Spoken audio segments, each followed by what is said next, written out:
Hey bosses, in this video you'll learn how to check or view all of the orders for your team and all of the bookings that you've gotten. It's very straightforward, so you can either just click this View All button right here on your dashboard or click Bookings from the top menu. Now you'll see all the bookings you have as well as orders and memberships.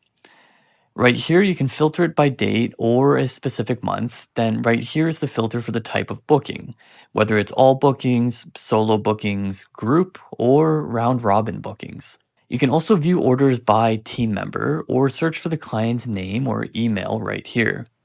There's also a button if you want to export the data to a CSV file. If you want to view all information about any specific order or booking, simply click this icon over here and it'll take you to all the details about that order. Alright bosses, that's how you get a full view of all the orders you have going on in your team account.